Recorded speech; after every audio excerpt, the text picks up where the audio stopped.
Hey everyone, Assalamu alaikum. Welcome to my YouTube channel and Facebook page AB's Vlogs. তো এখন আমি আছি Jhenaidah two Kushtia হাইওয়ের পাশে।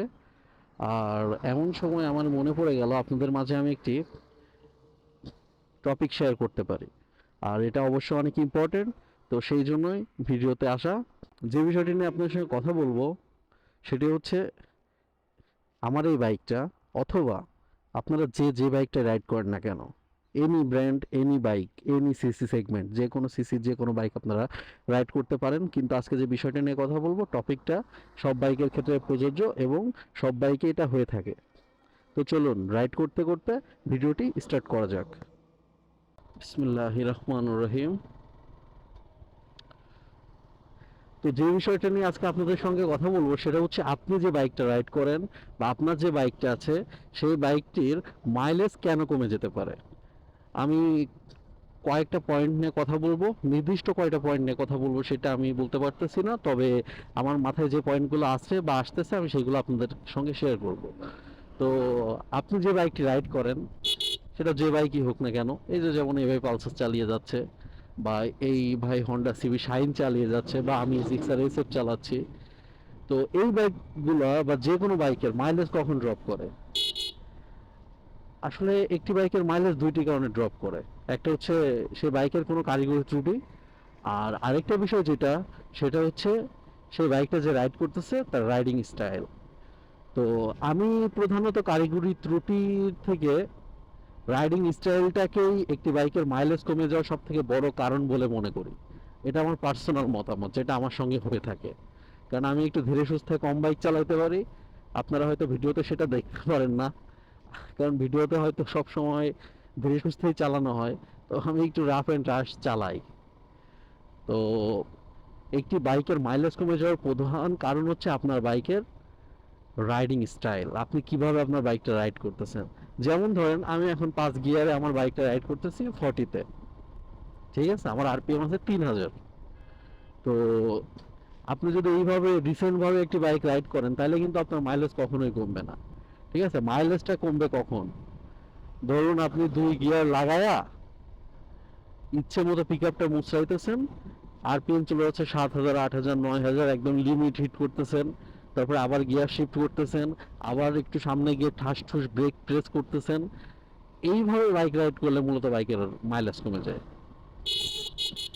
তো আপনারা চেষ্টা করবেন যে এই ধরনের রাইডিং থেকে বিরত থাকার। হুটহাট করে এক্সেলারেশনও করবেন না, হুটহাট ব্রেকও চাপবেন না। দ্বিতীয় যে কারণটি নিয়ে আপনাদের সঙ্গে কথা বলবো যে আপনার বাইকের মাইলেজ কেন কমে যায়, সেটা হচ্ছে বাইকের কারিগরি ত্রুটির বিষয় আছে আসে। আমরা তো সবাই জানি যে একটি বাইকের জন্য এয়ার ফিল্টার কতটা গুরুত্বপূর্ণ বিষয়। এয়ার ফিল্টার হচ্ছে একটি বাইকের জন্য অক্সিজেন স্বরূপ। আমরা মানুষ যেমন অক্সিজেনের মাধ্যমে নিঃশ্বাস নিই, বাইক কিন্তু এয়ার ফিল্টারের মাধ্যমে নিঃশ্বাস নেয়। ঠিক আছে, তো এয়ার ফিল্টার একটি বাইকের জন্য খুবই গুরুত্বপূর্ণ।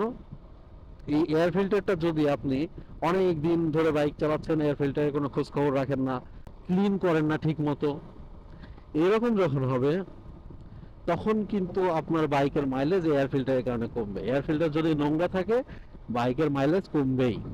তো আপনাদের সব সময় উচিত আপনাদের বাইকের এয়ার ফিল্টারটা চেক করে রাখা এবং পরিষ্কার রাখা, ক্লিয়ার রাখা। আর যদি মনে হয় যে এয়ার ফিল্টারটা চেঞ্জ করা উচিত, তাহলে এয়ার ফিল্টার চেঞ্জ করতে কখনো কার্পণ্য বোধ করবেন না, চেঞ্জ করে দিবেন। এতে আপনার বাইকের কন্ডিশন এবং মাইলেজ দুটোই ভালো থাকবে। 3 নম্বরে যে বিষয়টা নিয়ে আপনাদের সঙ্গে কথা বলবো আপনাদের বাইকের মাইলেজ ভালো রাখার জন্য, সেটা হচ্ছে আপনার বাইকের টায়ার প্রেশার। হ্যাঁ বন্ধুরা, এটাও কিন্তু এতটা হেলা ফেলার বিষয় না। আপনার বাইকের টায়ার প্রেশার কম বেশির কারণে কিন্তু আপনার বাইকের মাইলেজটা ড্রপ করতে পারে। বিশেষ করে আপনার বাইকের টায়ার প্রেশারটা যদি কম থাকে তাহলে কিন্তু এটার চান্স অনেক বেশি। ঠিক আছে, কারণ আপনি একটা জিনিস বুঝেন, আপনার পেটে আপনার আপনি আপনি একটা জিনিস বুঝেন, আপনার টায়ারে হাওয়া নাই অথবা কম আছে, আপনি 2-3টা লোড নিয়ে ঘুরে বেড়াচ্ছেন। তো টায়ারে যখন হাওয়া কম থাকবে আপনার টায়ার ঠিক মতো ঘুরতে পারবে না, তার কষ্ট হবে ঘুরতে। আর যখন তার ঘুরতে কষ্ট হবে তখনই কিন্তু সে বেশি শক্তি প্রয়োগ করবে, আর শক্তি বেশি প্রয়োগ করা মানে আপনার মাইলেজ ড্রপ করবে, কারণ সে বেশি মাইলেজ গ্রহণ করবে বা ফুয়েল গ্রহণ করবে বেশি। এই জন্য আপনার বাইকের ভালো মাইলেজের জন্য আপনার বাইকের টায়ার প্রেশারও চেক করে রাখাটা আপনার জন্য অনেক বেশি গুরুত্বপূর্ণ। 4 নম্বরে আপনাদের জন্য যে বিষয়টি নিয়ে কথা বলবো, আপনার বাইকের স্পার্ক প্লাগ। হ্যাঁ, আপনার বাইকের স্পার্ক প্লাগ সঠিক আছে কিনা এবং আপনার বাইকের মাইলেজ সঠিক আছে কিনা, আপনার বাইকে ফুয়েল বেশি খাচ্ছে কিনা, এটা কিন্তু আপনার আপনার স্পার্ক প্লাগটা দেখেই বলতে পারবেন। আপনি কিন্তু আপনার বাইকটা দেখেই বলে ফেলতে পারবেন যে আপনার বাইকের স্পার্ক প্লাগটা ঠিক আছে, কেমন কি অবস্থায় আছে, এটা দেখে আপনি আপনার বাইকের মাইলেজটা বুঝতে পারবেন। আসলে স্পার্ক প্লাগ নিয়ে আলাদা একটি ভিডিও করব কোনো একদিন যদি সময় সুযোগ হয়। তবে যদি আপনার বাইকের মাইলেজ ড্রপ করে বা হচ্ছে আপনার স্পার্ক প্লাগের কারণে যদি আপনার বাইকের মাইলেজ কমে যায়, তাহলে আপনার স্পার্ক প্লাগের মাথাটা ভেজা থাকবে। 5টি কারণ ছাড়া আরও কারণ আছে, যেমন আপনার বাইকের দুটো টায়ার ফ্রি আছে নাকি, ফ্রিলি ঘুরতেছে কিনা, ডাবল স্ট্যান্ড করে এইগুলো আপনি চেক করতে পারেন।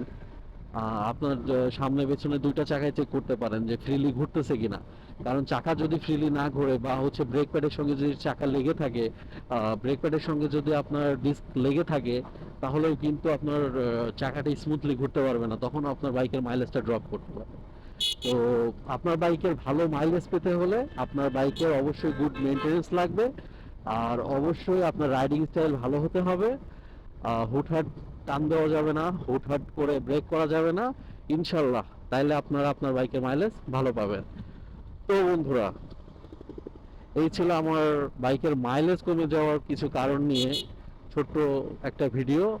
তো আপনারা ধৈর্য সহকারে যদি ভিডিওটি শোনেন, আশা করছি আপনারা আপনার বাইক থেকেও সর্বোচ্চ মাইলেজটি বের করে আনতে পারবেন। তো আজকের মতো কথা না বাড়িয়ে এখানেই বিদায় নিচ্ছি। খোদা হাফেজ।